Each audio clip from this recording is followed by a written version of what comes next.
Яна жыве ў кватэры, дзе ўсё разумнае, але чамусьці вельмі нервовая. Wi-Fi падае без папярэджання. Смартфон думае даўжэй, чым яна сама, а разумная калонка размаўляе нібыта з іншай рэальнасці. Я не разумею.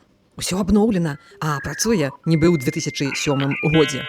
Гэта ўжо не тэхніка, гэта нейкі тэхнагенны калапс.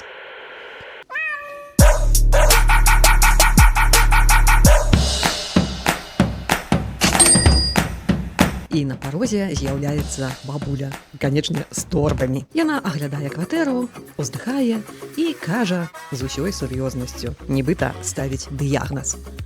Пуста ў цябе тут, ні душы, ні абароны. З торбы бабуля дастае саламянага павука.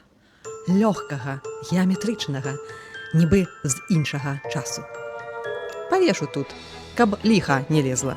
Ён парадак навядзе. Павук проста ляжыць на стале, а дзяўчына ўсміхаецца. Яна не верыць, але любіць бабулю і не хоча з ёю спрачацца. А яшчэ яна не ведае, што саламяны павук – гэта даўні беларускі абярэг. Яго рабілі з саломы і вешалі ў хаце на тое, каб тут была гармонія, парадак і абарона ад злых сілаў. Павук – гэта не проста ўпрыгожванне. Гэта энергетычны цэнтр хаты. Гэта сімвал свету, нават сусвету, які трымаецца на балансе і гармоніі.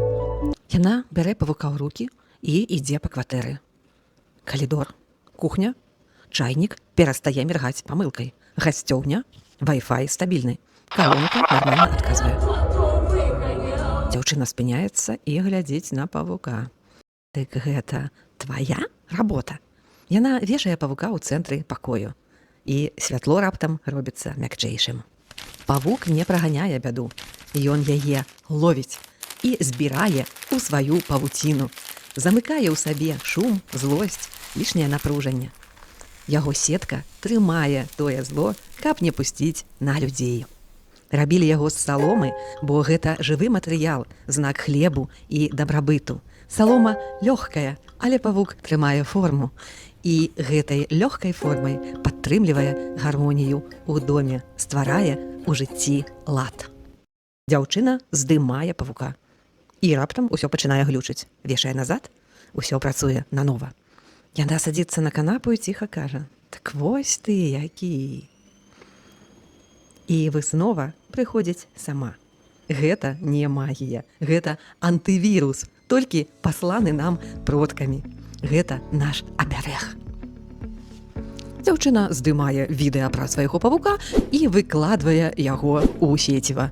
Відэа становіцца вірусным. Усе хочуць сабе такога.